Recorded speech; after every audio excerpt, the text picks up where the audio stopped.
Situasi Indonesia sekarang bisa jadi seperti Filipina ketika kita melupakan sejarah dan tidak meneruskannya ke anak-anak kita, ke generasi muda. Orde Soeharto berkuasa selama 32 tahun atau dikenal dengan nama Orde Baru.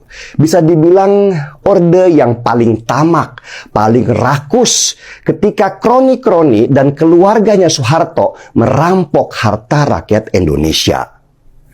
Bahkan catatan internasional menghitung nilai korupsi Soeharto jauh lebih besar dari keluarga Marcos, yaitu lebih dari 400 triliun rupiah. Soeharto juga pada waktu Orde Baru menjalankan pemerintahan dengan kejam yang menghilangkan suara lawan-lawan politiknya dan mengintimidasi banyak orang supaya kekuasaannya tetap bertahan. Ketika kemudian kemuakan rakyat mulai memuncak, maka terjadilah reformasi di tahun 98 untuk melawan Soeharto. Dan mahasiswa berhasil menggulingkan rezim itu dengan berkorban banyak nyawa. Mirip dengan kondisi people power yang tadi di Filipina. Dan harta keluarga Soeharto terus diburu oleh pemerintahan Jokowi sampai sekarang. Bambang Tri, Tutut, dan Tommy, anak-anak mantan Presiden Soeharto yang dikenal lewat nama keluarga Cendana, itu merasakan betul tekanan di bawah pemerintahan Jokowi yang gak ada takut-takutnya itu untuk mengembalikan harta rakyat. Yang terakhir, Taman Mini Indonesia Indah yang selama puluhan tahun dikelola keluarga Cendana lewat Yayasan Harapan Kita, itu dikembalikan ke negara oleh Jokowi. Tapi ada indikasi adanya gerakan untuk melupakan sejarah kelam itu.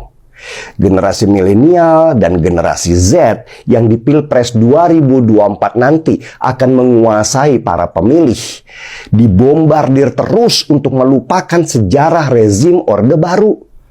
Bahkan beberapa ketua gerakan mahasiswa itu nggak segan-segan memuji situasi di mana Soeharto waktu itu memimpin. Padahal mereka belum lahir waktu itu. Pengaburan sejarah dibombardir lewat media sosial. Soeharto dijadikan pahlawan dengan melupakan kekejian yang dulu pernah dia lakukan. Mirip kan dengan apa yang terjadi di Filipina, situasi di Indonesia sekarang? Ada gerakan untuk menyusup dengan gaya manis, gaya nggak bersalah, terlihat loyal, padahal misi besarnya adalah berkuasa dan ingin mengembalikan harta yang dulu pernah mereka punya.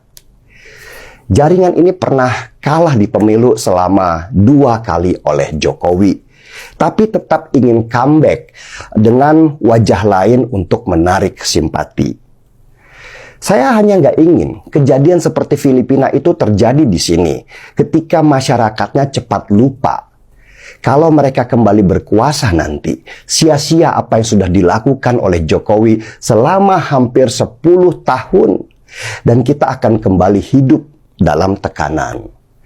Sejarahlah yang menentukan bagaimana negara ini nantinya terbentuk ke depan. Ini bukan memelihara dendam lama, bukan. Tapi nggak salah kan kalau kita waspada. Kuda Troya di istana sudah mulai menyebar. Brutus-brutus di sekitar Jokowi sudah mulai bekerja dengan mendorong presiden ke arah yang salah. Mereka membisikkan, mengarahkan, memberi umpan supaya presiden masuk dalam jebakan. Halus, licin, licik, dan sangat beracun. Buka mata dan buka telinga kita. Dan seperti kata Bung Karno dulu, jas merah, jangan pernah melupakan sejarah.